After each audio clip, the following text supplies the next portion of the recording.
तो उन्होंने वस्त्र धारण कर लिए। क्यों?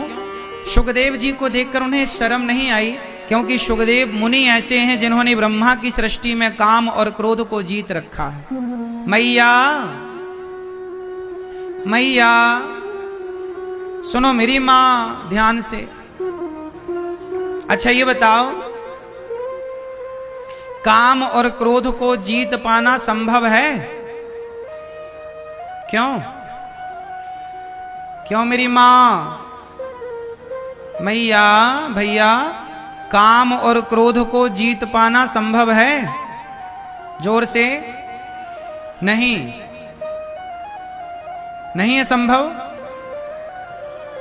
फिर से विचार करके बताओ। ये बात बिल्कुल सही कही आपने कि काम और क्रोध को जीत पाना संभव नहीं है, परंतु जो भगवान की शरण में हैं उन्हें काम क्रोध कभी परेशान नहीं करता। जैसे शुगर की दवाई आपको लेनी ही पड़ती है, लेते रहोगे तो शुगर कंट्रोल रहेगी। बोलो हाँ। नहीं लोगे तो शुगर क्या होगी? बढ़ जाएगी। उसी तरह सत्संग की बूटी लेते रहोगे तो आपका काम क्रोध लोभ मोह भीतर की बुराइयां कंट्रोल रहेंगी। और यदि आपने सत्संग छोड़ा तो काम क्रोध आपको परेशान कर देंगे। इसलिए आपने कभी सांप और नेवले की लड़ाई तो देखी होगी। सांप और नेवले की लड़ाई किस किस ने देखी है? सामने तो ना देखी होगी, टीवी पर देखी होगी। सामने भी देखी है? बताओ कौन जीतता है? जहरीला कौन होता है? मैया जहरीला कौन होता है? जीतता कौन है? जबकि नेवले में ज्यादा जहर नहीं होता, ज्यादा जहरीला सांप है। सांप आकार में बड़ा भी है, लंबाई तो सांप की ज्यादा है, नेवले की लंबाई कम है, पर जीत किसकी होती है? अच्छा ये बताओ, सांप भी तो नेवले को डसता है ना बार बार। जैसे ही नेवला उसके पास जाए तो सांप डसता है। तो बताओ सांप का जहर नेवले पर चढ़ता है कि नहीं? बोलो बोलो। चढ़ता नहीं है। आपकी बात हुई क्या नेवले से? हाँ? आपने युद्ध में देखा होगा जब सांप और नेवले की लड़ाई होती है तो नेवला हर थोड़ी थोड़ी देर में चला जाता है लड़ाई छोड़कर। ये बात सही है कि गलत है? और जाके कुछ खा के आता है। क्या खाता है? कोई औषधि होगी जो केवल उसे पता है। वो जाता है और वो जल्दी से खा करके आ जाता है और आकर के फिर लड़ता है। अच्छा सांप क्या है कि भाग नहीं पाता और ये जल्दी से जाता है, खा के आ जाता है। अच्छा ये खाने क्या जाता है? सांप जब से डंक मारता है तो सांप का जहर नेवले पर हावी होता है।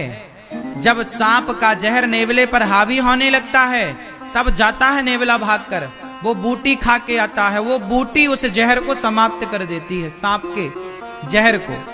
और जब सांप का जहर खत्म हुआ तो फिर उसके अंदर लड़ने की ताकत आती है, फिर लड़ता है। फिर देखा कि मैं हारने लगा तो फिर भाग जाता है, फिर आ जाता है बूटी खा के, फिर लड़ता है। ऐसे करते करते एक बार की लड़ाई में नेवला कभी नहीं हराता सांप को। बार बार वो जाता है बूटी खा खा करके अपनी एनर्जी को बढ़ाता है। ये बात सही है कि गलत है?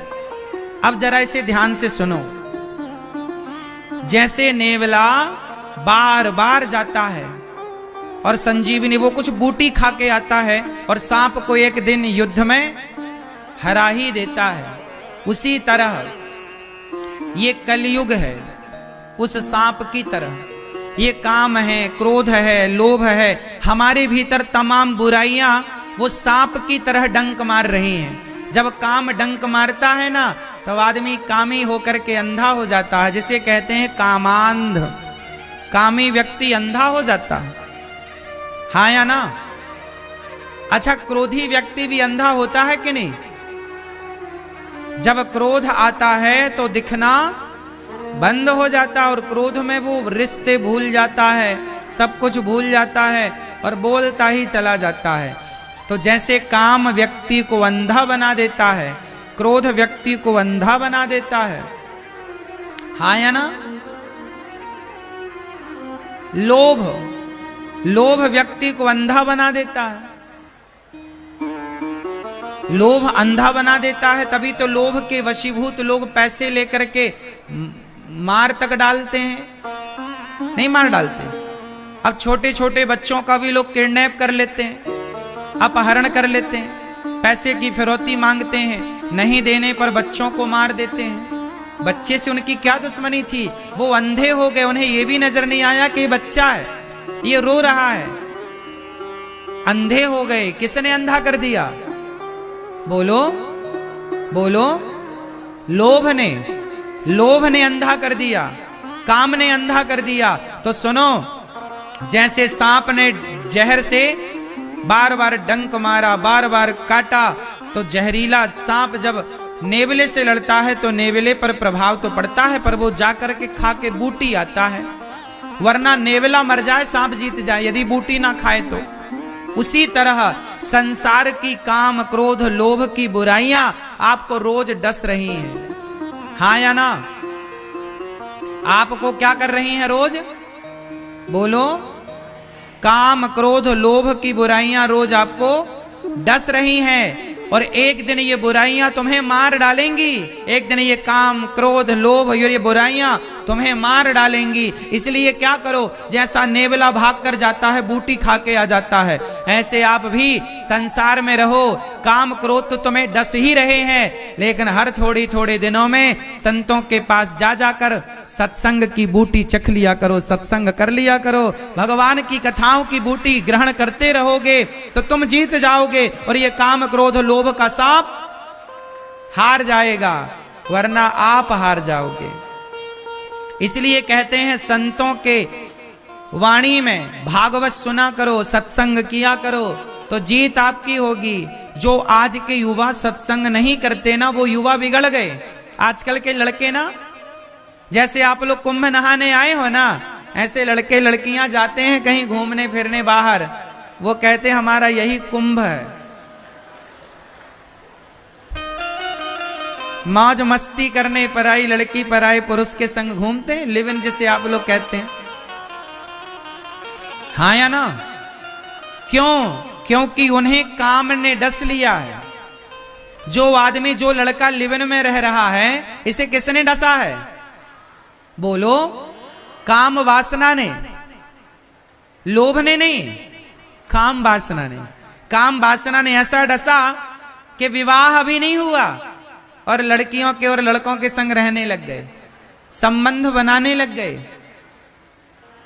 रिश्ते बना रहे हैं, संबंध बना रहे हैं, लिव इन में रह रहे हैं।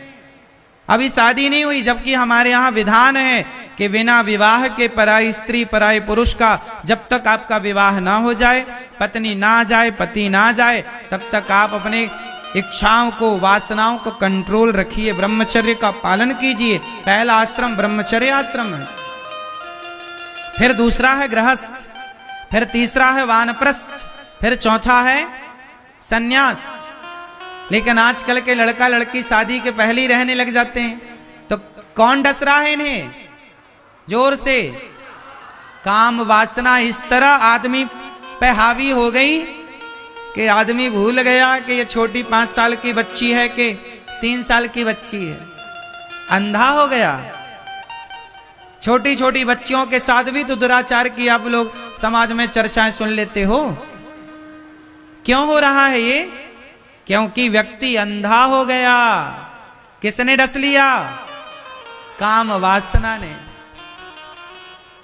हां, लोभ ने डस लिया।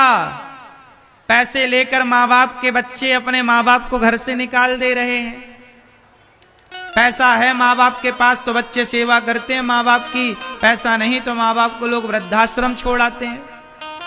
तो लोभ ने डस लिया ना साहब। तो सुनो, आपको भी ये काम, ये क्रोध, ये लोभ डसने के लिए खड़े हैं।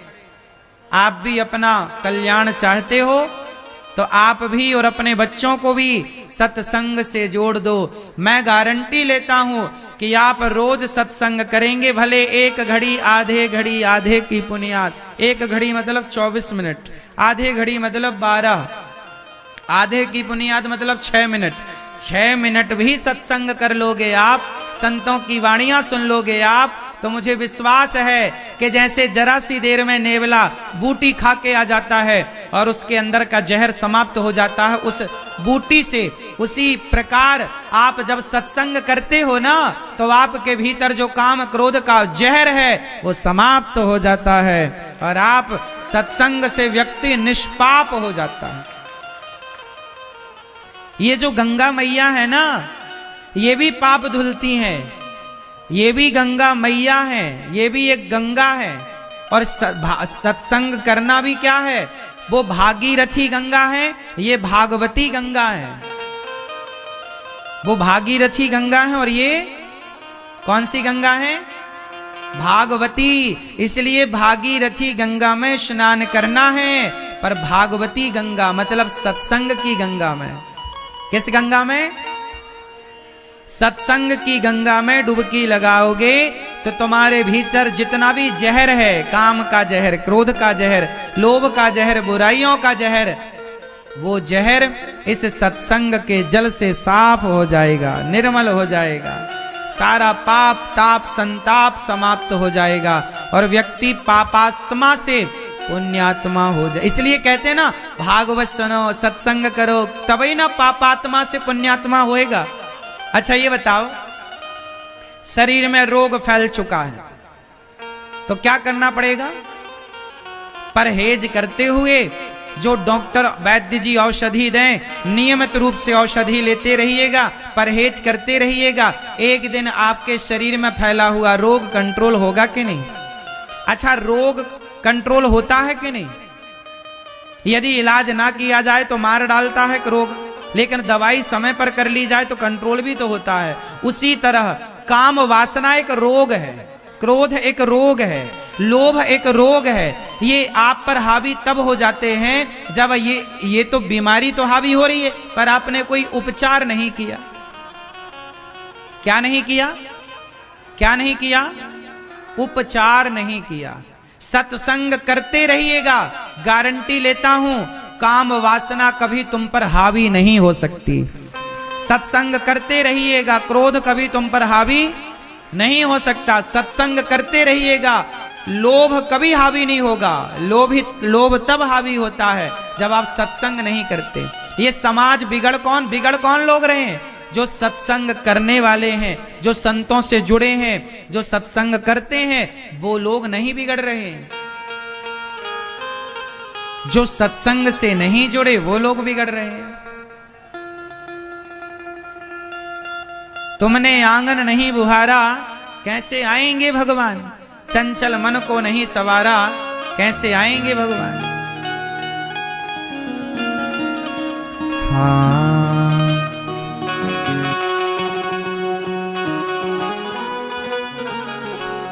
वो तुमने आंगन नहीं बुहारा, तुमने आंगन नहीं बुहारा, चंचल मन को नहीं सुधारा, कैसे आएंगे भगवान, कैसे आएंगे भगवान। अब बताओ, आपने कोई दवाई ही नहीं कराई, अब आपको रोग हो गया तो दवाई करानी थी ना। डॉक्टर डांटता है कि नहीं, क्यों नहीं समय से आए दवाई कराने, ये रोग इतना फैल गया, तुम्हारी जान बचाना मुश्किल है।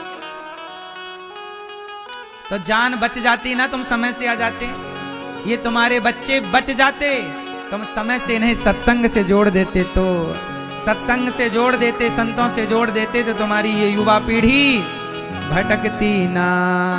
वो तुमने आंगन नहीं बुहारा, चंचल मन को नहीं सुधारा, कैसे आएंगे भगवान, कैसे आएंगे भगवान, कैसे आएंगे भगवान, कैसे आएंगे भगवान।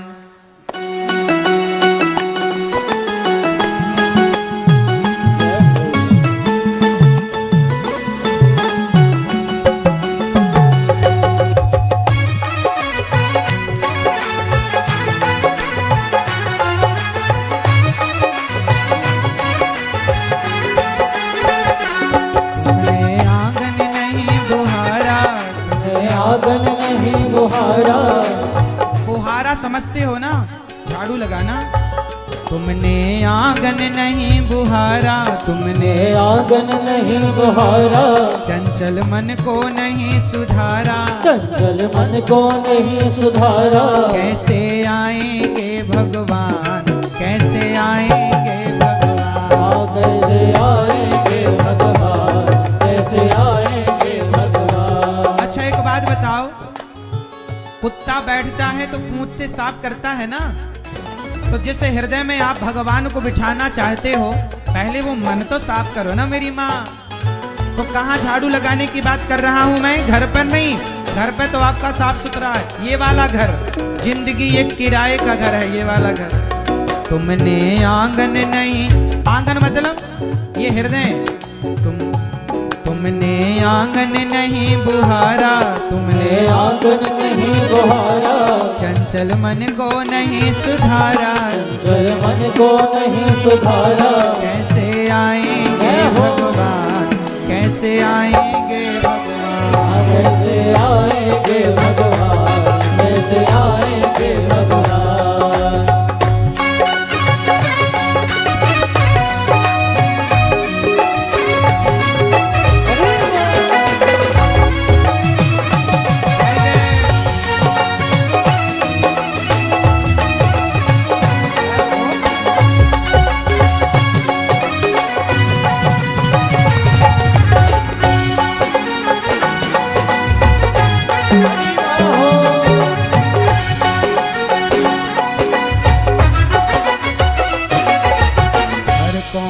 कलमश कषाय की लगी हुई है ढेरी, हर कोने कलमश कषाय की लगी हुई है ढेरी।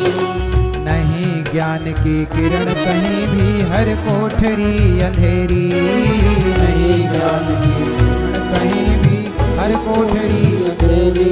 आंगन चौबारा अंधियारा, आंगन चौबारा अंधियारा, आंगन चौबारा अंधियारा, चौबारा अंधियारा। कैसे आएंगे भगवान, कैसे आएंगे भगवान, ओ कैसे आएंगे भगवान, कैसे आएंगे भगवान।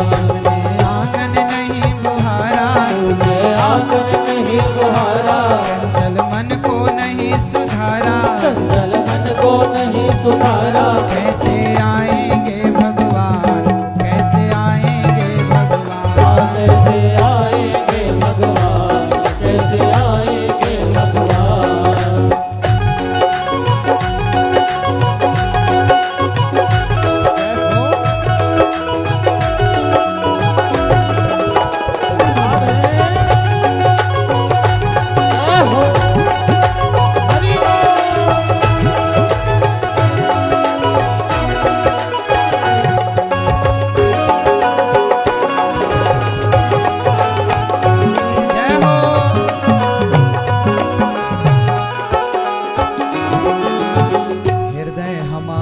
पिघल न पाया जब देखा दुखियारा, हृदय हमारा पिघल न पाया जब देखा दुखियारा। हृदय हमारा पिघल न पाया जब देखा दुखियारा, हृदय हमारा पिघल न पाया जब देखा दुखियारा। किसी पंथ भूले ने हमसे पाया नहीं सहारा, किसी पंथ भूले ने हमसे पाया नहीं सहारा। जब तक हमारा हृदय नहीं पिघलता ना किसी दीन दुखी को देखकर, तब तक भगवान हृदय में नहीं आते। हृदय हमारा पिघल न पाया जब देखा दुखियारा, हृदय हमारा पिघल न पाया जब देखा दुखियारा।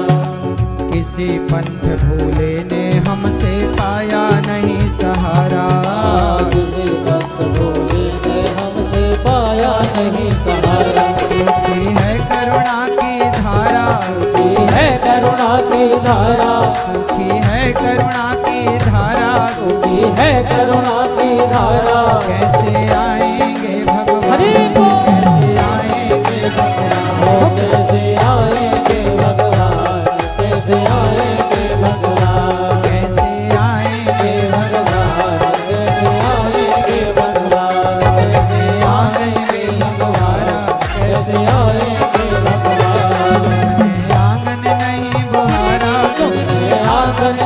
मुहारा, चंचल मन को नहीं सुधारा, चंचल मन को नहीं सुधारा। कैसे आएंगे भगवान, कैसे आएंगे भगवान, ओ कैसे आएंगे भगवान, कैसे आएंगे भगवान, कैसे आएंगे भगवान, कैसे आएंगे भगवान,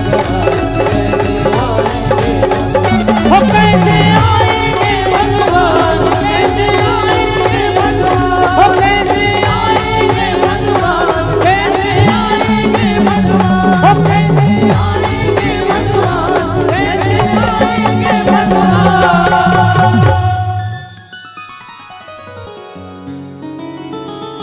अंतर के पट खोल देख लो, ईश्वर पास मिलेगा।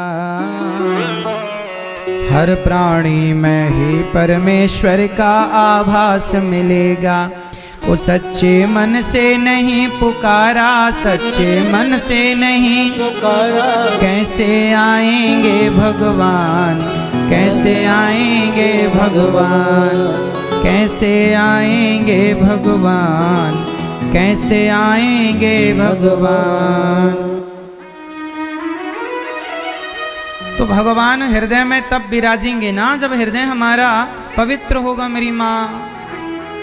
इसलिए कहता हूं कि भगवान को पाना है तो भागवत क्यों सुननी चाहिए। भागवत सुनने से ही तो व्यक्ति के भीतर सत्संग की गंगा बहती, और सत्संग की गंगा में जब डुबकी लगाए तो उसके तमाम जन्म जन्म के पाप धुल जाएं। जैसे दवाई कराने से रोग समाप्त हो जाता है, ऐसे भागवत सुनने से पाप समाप्त हो जाते हैं। क्योंकि सत्संग की बड़ी महिमा है। सठ सुधरहि सत्संगति पाई। कौन नहीं सुधरा? संतन की और संतों की और सत्संग की बड़ी महिमा है प्रिय मां मैया। इसलिए भागवत सुना करिए, अपने बच्चों को भागवत सुनवाओ। अभी 20 जनवरी से 20 तारीख से भागवत जी के पोथी पाठ वृंदावन की पावन धरा पर बैठेंगे। तो आप भी वृंदावन में गौरी गोपाल आश्रम में भागवत जी के पोथी पाठ बैठेंगे। आप भी इस महाकुंभ के इस पावन अवसर पर भागवत जी का पाठ बिठा सकते हैं। आप लोग भी भागवत जी के पोथी पाठ बिठा सकते हैं, ताकि जीवन में हमारे भी पाप मिटें और इसी पावन माघ के माह में, माघ के महीने में हमारे जीवन के तमाम पाप संताप समाप्त हों। सत्संग की धारा अच्छी धारा है। सत्संग जीवन को, पापात्मा को पुण्यात्मा बना देता है। अच्छा एक बात बताओ, लोहा कभी सोना हो सकता है कि नहीं? बोलो। लोहा कभी सोना हो सकता है कि नहीं? कैसे होगा? बस पारस मणि मिल जाए बेटा। एक पारस मणि होती है, यदि वो पारस मणि लोहे को स्पर्श कर ले तो स्पर्श मात्र से लोहा क्या बन जाता है? बोलो। पारस परस कुधात सुहाई। बताओ, पारस के स्पर्श से लोहा क्या बन गया?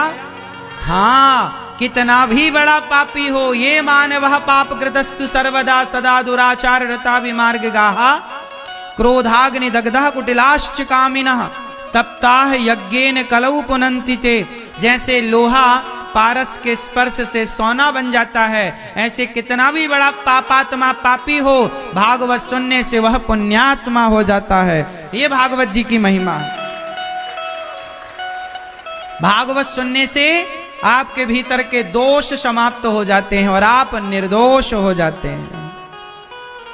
समाज ने दोषी करार दिया तो कोर्ट कचहरी चले गए, वहां जज ने आपको निर्दोष करार दे दिया तो बाइज्जत बरी हो गए। समाज में कितने भी दोष हमारे भीतर उत्पन्न हो जाएं, पर जब भागवत जी के शरण में जाते हैं तो भागवत भगवान हमें निर्दोष कर देती हैं, हर दोष से मुक्त कर देती हैं। इसलिए भागवत सुनना चाहिए। अभी 20 जनवरी से भागवत जी के पोथी पाठ बैठेंगे। कुंभ का मेला हमारे भारत में चल रहा है प्रयाग में, और ये कुंभ के पावन अवसर पर साक्षी माघ का महीना आप भागवत जी की पाठ जरूर बिठाएं, जरूर सुने और जीवन को इस पावन से पुण्य श्रृंखला से अपने आप को जोड़ लें। गौरी गोपाल भगवान की कृपा से इस प्रयागराज में भी जब तक कुंभ मेला होगा तब तक यहाँ पर सेवा की अमृत धारा, सेवा की गंगा बहती रहेगी। और सेवा ही एक ही संकल्प, एक ही नारा, सेवा ही है धर्म हमारा। हमारा धर्म क्या है मेरी माँ? सेवा। सेवा ही परमो धर्म। सबसे बड़ी क्या है? सेवा। और सेवा किसकी? गौरी गोपाल आश्रम में वृद्ध माताओं की सेवा होती है। 290 वृद्ध माताएं। आप में से कितने लोग वृंदावन गौरी गोपाल आए? जो आए वो हाथ उठाएं। आए हैं? इतने लोग आए हैं। जो नहीं आए सो सबको निमंत्रण दे रहा हूं। प्रयागराज के भक्तों, आप सभी भी अब गौरी गोपाल आइएगा और आपको निमंत्रण देने ये दास अनिरुद्ध आया। गौरी गोपाल आश्रम में वृद्ध माओं का दर्शन करिए। वृंदावन में एक सबसे बड़ी सेवा जानते हैं क्या है? गौरी गोपाल में वृद्ध माओं की सेवा से जो सेवा है वहां, ये सेवा तो है ही बड़ी। एक और बड़ी सेवा है रसोई की सेवा। गौरी गोपाल भगवान की रसोई पूरे भारत की सबसे बड़ी रसोइयों में एक रसोई है, जहां 24 घंटे भरपेट भोजन मिलता है भक्तों को। गौरी गोपाल जी की रसोई में कोई भी आओ, सवेरे से शाम तक लाखों लोग वृंदावन में भोजन करते हैं और करोड़ों लोग इस प्रयागराज में भोजन करेंगे। आप सबसे मेरी प्रार्थना है, इस प्रयाग में, इस कुंभ में करोड़ों लोग आने वाले हैं। और सभी क्यों आ रहे हैं जानते हो? गंगा मैया में डुबकी लगाने, संतों का दर्शन करने। माघ के माह में जब प्रयागराज की ओर आप अपना एक कदम बढ़ाते हैं तो आपके भीतर जो पाप होते हैं ना, वो डरने लग जाते हैं, थर थर कांपने लग जाते हैं। और वो पाप सारे ताप, पाप संताप भागने के रास्ता ढूंढने लग जाते हैं। जैसे ही आप इस प्रयाग में प्रवेश करते हैं वैसे ही आप निष्पाप हो जाते हैं। ये धाम की महिमा है। इसलिए अब सोचिए कि धाम प्रयागराज जी में आने वाले करोड़ों भक्त हैं और वो सभी गंगा मैया में स्नान करने, संतों का दर्शन करने और भागवत की कथा सुनने आ रहे हैं। अब उन भक्तों को यदि प्रयाग में भरपेट भोजन मिल जाए तो बताइए, इस पुण्य से बड़ा कोई पुण्य होगा? अन्नदान से बड़ा कोई दान होता है? इसलिए कहता हूं, आप भी इस प्रयाग में जो कुंभ का मेला है, इसमें जो दर्शनार्थी हैं उन्हें भरपेट भोजन मिले। साधु संत हैं, भक्त हैं, सबको भोजन मिल जाए। तो गौरी गोपाल जी के इस अन्न क्षेत्र में, गौरी गोपाल जी की इस रसोई में, जो अन्न क्षेत्र यहाँ पर प्रयागराज जी में आज से प्रारंभ हुआ, लाखों लोग प्रसाद पाएंगे। तो आप भी अपने अन्न की आहुति डालिएगा थोड़ा सा, कि आपकी भी 2 रोटी 2 पूड़ी, थोड़ी सी खिचड़ी आपकी भी यहाँ पहुँचे और आपका प्रसाद यहाँ भक्तों को बांटा जाए। तो आप भी इस सेवा से जोड़िएगा। आज ये प्रथम दिन का प्रसाद दर्शन आप कर रहे हैं। हजारों भक्तों ने प्रसाद लिया और अभी भी प्रसाद चल ही रहा है। अब यहाँ भी अखंड, आप मान लीजिए कि अखंड अन्न क्षेत्र यहाँ चलेगा। सुबह से लेकर जब तक प्रसाद पाने वाले भक्त रहेंगे तब तक चलेगा। ये भगवान ने दास अनिरुद्ध को अन्न सेवा की सेवा दे रखी है कि तुम्हें कुंभ में ये सेवा करनी है। तो आप भी इस कुंभ में ये अन्न क्षेत्र की जो सेवा चल रही है, आप भी जरूर प्रसादी बंटवाएं और भक्तों को भोजन मिले। इसके लिए आप भी जुड़ें, इस कार्य से सहयोग करने लायक हैं तो करें। शुकदेव भगवान को हम प्रणाम करते हैं, जो जन्म लेते ही सन्यासी हो गए।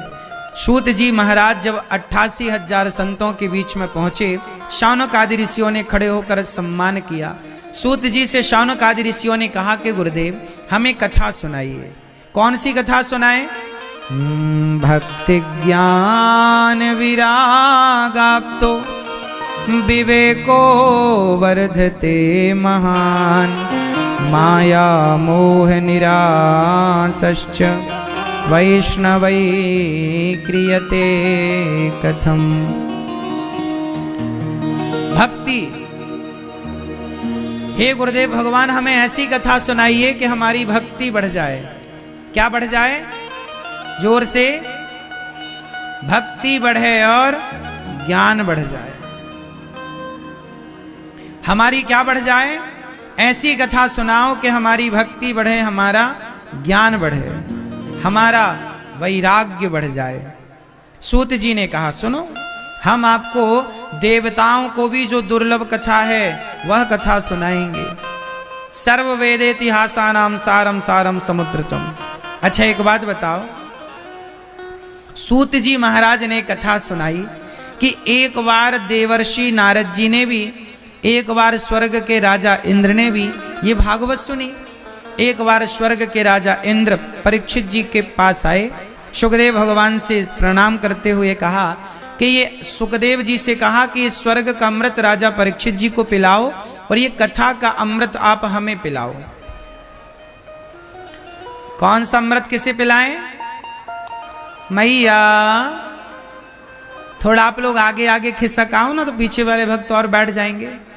खिसकाओ थोड़ा मैया, मैया ओ मेरी माँ, थोड़ा आगे खिसकाओ मेरी माँ। पंचायती मैया आओ मेरी माँ आगे, आओ आगे। मैया जा रही हो? टाटा।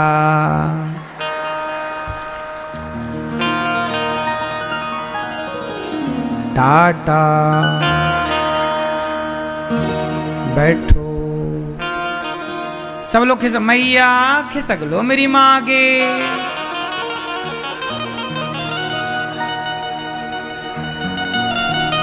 भगवान सुखदेव जी इंद्र से कहते हैं, देवराज इंद्र बोले कि स्वर्ग का अमृत आप परीक्षित जी को पिला दो।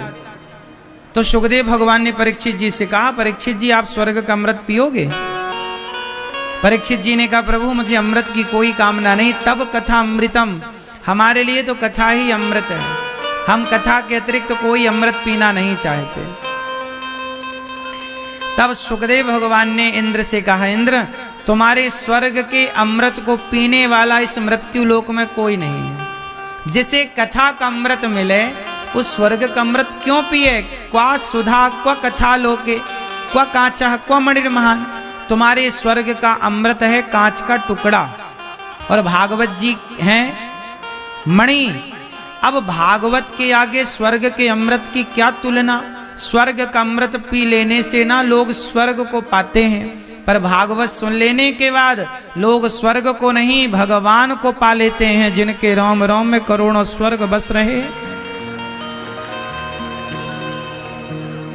इसलिए स्वर्ग के अमृत से ज्यादा महिमा कथा अमृत की है। अच्छा एक बात बताओ मैया, आपको अमृत पीने का अवसर मिले तो स्वर्ग का अमृत पी के अमर होना चाहोगे?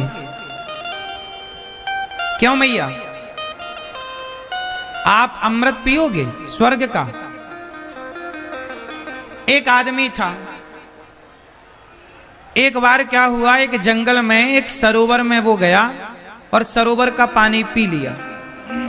जब पानी पिया तो वो अमर हो गया। दूसरा आदमी आया वहां पानी पीने, तो उसे रोका उसने, जिसने पी, ए भैया ये पानी मत पीना, ये पानी अच्छा नहीं है। क्यों भाई?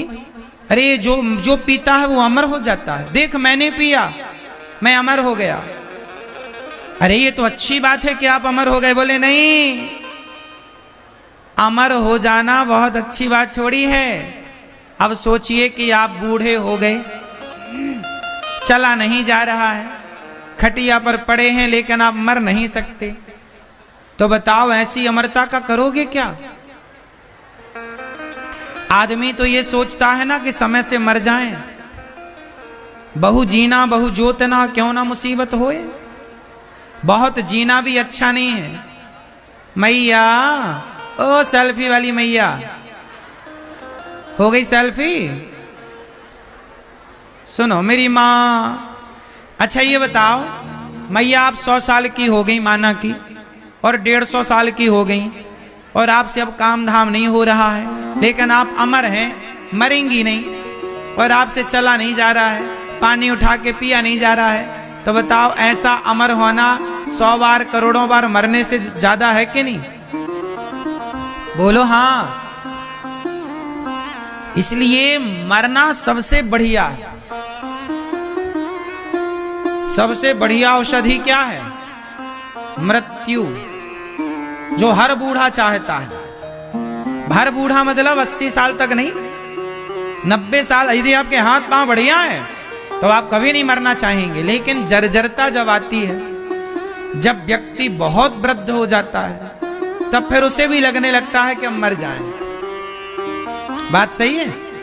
फिर घर वाले प्रार्थना करने लगते, महाराज जी ऐसा आशीर्वाद दो हमारी दादी अब चली जाए। मैया कितने साल और जियोगी आप? कितना तमन्ना है? 100? दांत तो गिर ही गए, चावल के भरोसे ही हो, रोटी चबती नहीं होगी, और अभी कितना और जीना है? हाँ, इच्छा है जीने की। इसलिए हम कहते हैं जीने की इच्छा त्याग दो। कुछ लोग कहते हैं गुरुजी हमें डर लगता है, किससे? मर ना जाए। अच्छा ये बताओ, मरना तो पड़ता है, ये बात सही है कि गलत है? मरने से सब जग डरा, मेरे मन आनंद, कब मरी हूं कब भेंटी हूं पूर्ण परमानंद। इसलिए मरने से डरने का नहीं, अच्छे कर्म करने का, ताकि मरे तो बिंदास मरे अच्छे। हमें मरने से डर नहीं लगता। क्यों? हमने कोई गलत काम थोड़ी किए हैं कि हम मरने से डरें। जो पाप किया हो, जो चोरी करे, जो बहन बेटियों को गलत तरीके से देखे, वो मरने से डरे। हमने तो कभी किसी के साथ गलत नहीं किया, ना गलत भाव रखते हम, ना मन से वाणी कर्म से कभी किसी का बुरा नहीं सोचते, तो हमें मरने से डर क्यों लगेगा? हम तो यहाँ भी आनंद से जी रहे हैं, और वहां जाएंगे तो वहां भी आनंद से। हमने कोई गलत थोड़ी किया है कि हमें डर लगे। डरे वो जो गलत किया हो। क्यों भाई? मृत्यु से कौन डरे? वो जो गलत किया हो। हमने थोड़ी किसी की बहन बेटी को गलत तरीके से देखा जो हमें डर लगे। हमने किसी के थोड़ी पैसे चुराए हैं जो हमें डर लगे। हमने थोड़ी बेईमानी करी है जो हमें डर लगे। हमने थोड़ी भ्रष्टाचार किया है जो हमें डर लगे। हमने थोड़ी असत्य बोला है जो हमें डर लगे। डरे वो जो गलत करें। इसलिए अपने राम तो यहां भी मस्त खुश, वहां जाएं तो वहां भी खुश। क्यों जी? हमें डर नहीं लगता मरने से। काहे डर लगे भैया? हम तो उनकी इजाजत से यहां जी रहे हैं, और वो जहां उन्होंने भेजा कि जाओ प्रयागराज में अन्न क्षेत्र चलाओ, तो यहां आ गए। जब प्रभु कहेंगे अब आओ वहां चलाना, तो वहां चले जाएंगे। जहां भेज देंगे वहां जाएंगे। हम थोड़ी चल रहे हैं, वो चला रहे हैं।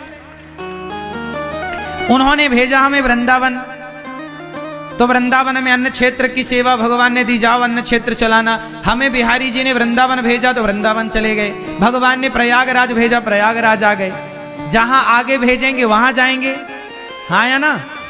तो हम अपने से थोड़ी जा रहे हैं। भगवान जहां जहां भेज दे रहे हैं, एक दिन यहां वहां यहां यहां भेजते भेजते भगवान कहेंगे चलो अब बैकुंठ आ जाओ, वहां भी सेवा करनी है, तुरंत बुला लेंगे बैकुंठ। क्या है?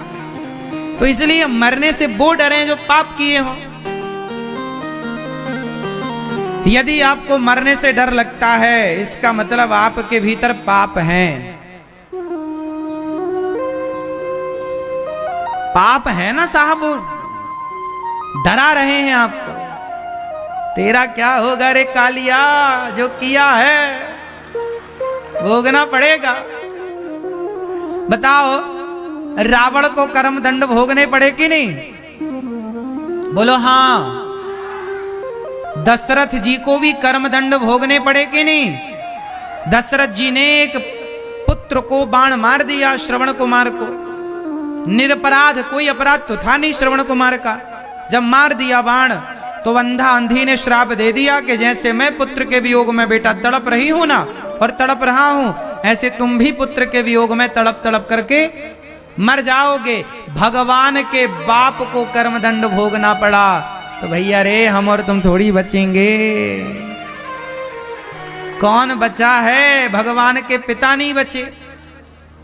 भीष्म पितामह बाणों की सैया पर सो रहे हैं।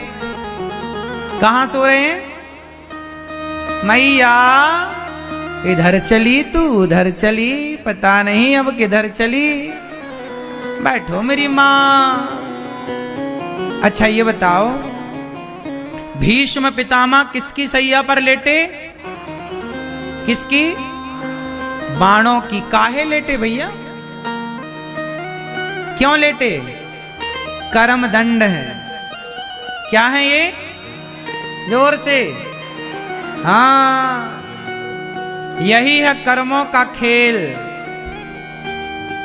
भीष्म पितामह जैसे लोग, भीष्म पितामह जैसे भक्त बाणों की सैया पर इसलिए लेटे क्योंकि भीष्म पितामह ने पिछले किसी जन्म में एक सांप को कांटों के ढेर में फेंक दिया था। सांप को कांटे में फेंका तो सांप के शरीर में हजारों कांटे चुभ गए।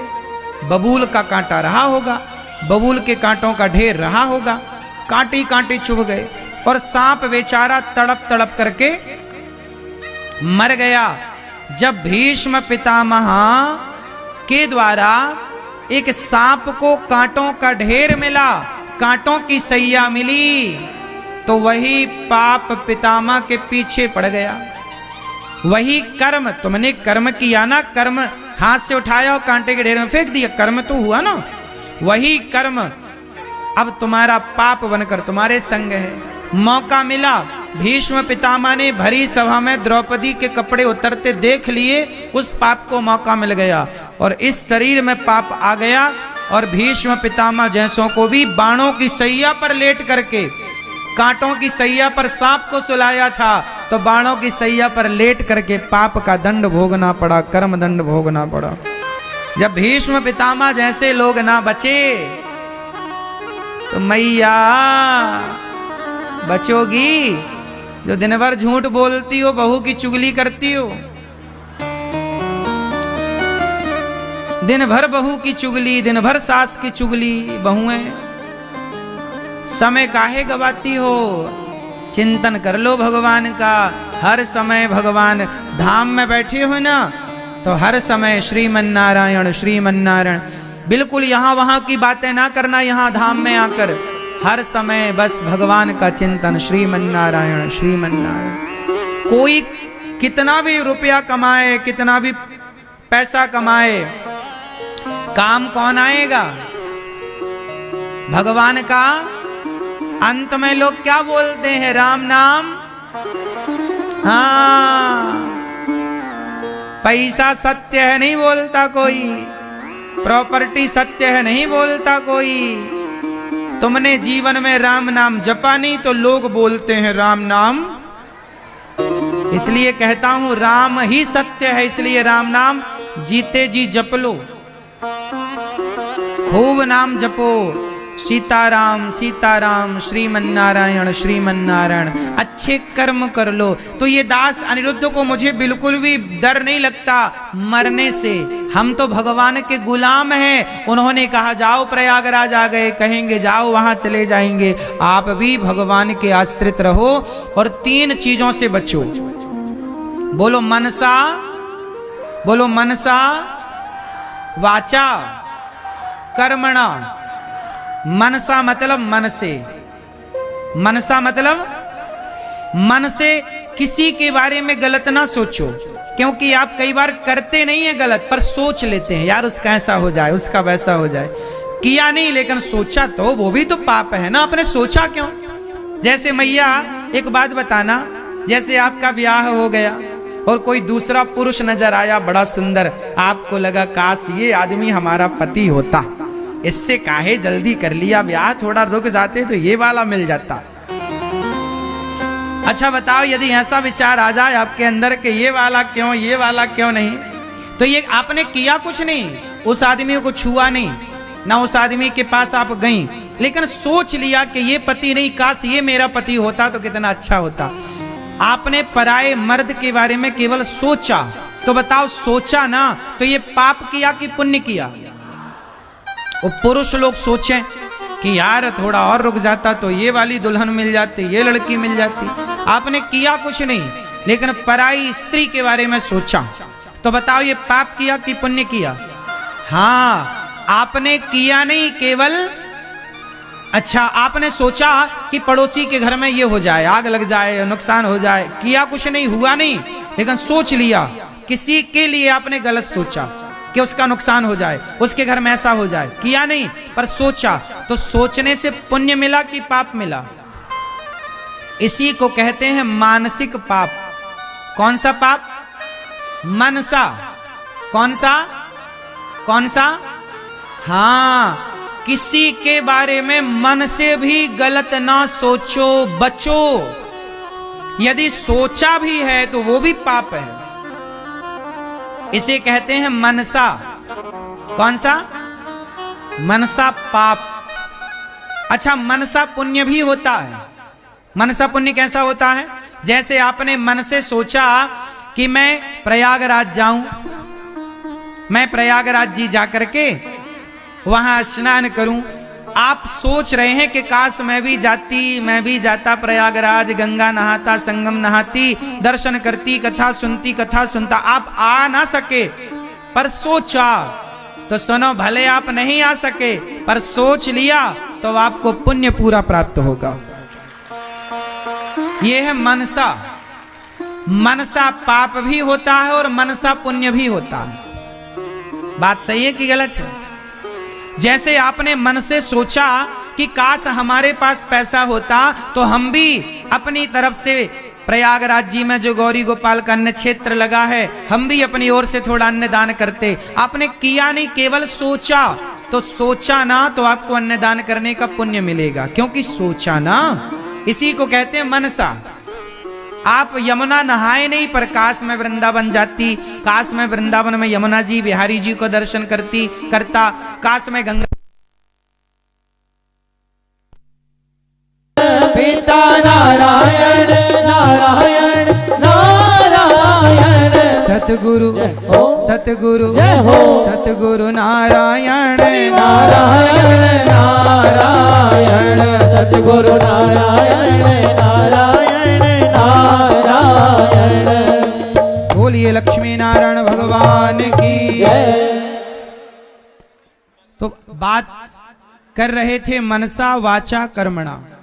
आज देखिए, बात मन से संतों को जब स्मरण किया जाए तो हमारे परम पूज्य श्री सतुआ वाले बाबा जी, जिनका नाम पूरी दुनिया में है और सतुआ बाबा के नाम से सारा जगत जानता है, और सबसे बड़ी इस पूरे कुंभ क्षेत्र में सबसे बड़ी व्यवस्था पूज्य महाराज जी की, सतुआ वाले बाबा जी की सबसे बड़ी व्यवस्था है। परम पूज्य महाराज जी श्री संतोष दास जी, उनके कृपा पात्र पूज्य महाराज जी के कृपा पात्र पूज्य महाराज जी उस गद्दी पर बैठे हैं और दास अनिरुद्ध पर इनकी बड़ी करुणा और कृपा है। आज हमारे बीच में भैया श्री संतोष दास जी महाराज जी यहाँ उपस्थित हुए हैं। सतुआ बाबा के नाम से आप सब जानते हैं, उनका नाम सतुआ बाबा क्यों पड़ा? पूज्य महाराज जी ने हमें बताया कि ये चना पहले क्या है ना, ये काशी में सब दीन दुखियों को सबको चना और हलवा चना दिया करते थे, प्रसाद अन्न क्षेत्र चलाते थे ना, प्रसाद बांटा करते थे। तो बताए कि भगवान शंकर ही किसी साधु के रूप में आए और उन्होंने कहा कि बाबा ये तेरे चने बड़े कड़े हैं, शरीर बूढ़ा है, ने पीस के दे दे। तो बाबा ने चने को क्या कर दिया? पीस दिया, तो बन गया सतुआ बन गया। तो सतुआ वाले बाबा के नाम से सारा संसार जान गया और वहां सबको पेट भर भोजन। ये पूज्य महाराज जी सामान्य रूप में जो आपको दर्शन हो रहे हैं, ये अद्भुत संत हैं और इन्होंने लाखों लोगों के लिए इस कुंभ क्षेत्र में ठहरने की, खाने पीने की खूब बड़ी बड़ी व्यवस्थाएं कर रखी। देखो संत लोग ही ना पूरा, आप जब साधु आपके द्वार पर जाता है ना तो आप संतों को खूब चकाचक खवाते हो, और प्रयागराज में कुंभ में जब आप गृहस्थ लोग आते हो ना तो संत लोग खूब उड़ेल देते हैं। सारे संतों के यहाँ बढ़िया भोजन प्रसादी चल रही, आप खाते खाते थक जाओगे पर संत जन खवाते खवाते। ऐसे परम करुणामय हमारे भैया श्री संतोष दास जी महाराज आज आए हैं। दास आपके चरणों में कोटि कोटि नमन वंदन करता हुआ, आपके चरणों की रज माछी पर लगाता हुआ अपने आप को कृतार्थ कर रहा है पूज्य महाराज जी की चरण रज से। साथ में और भी संत जन यहाँ पधारे हैं। सभी संत जनों को दास अनिरुद्ध का कोटि कोटि प्रणाम, कोटि कोटि वंदन, कोटि कोटि नमन। पूरे प्रयाग की सबसे विलक्षणता यही है, विलक्षण बात यही है कि यहाँ सब जगह देखिए करोड़ों लोग आ रहे हैं, पर करोड़ों लोग सब खूब भरपेट चकाचक खा रहे हैं, बड़ी आनंद ले रहे हैं। ये सभी संतों का अनुग्रह है, संतों की करुणा है।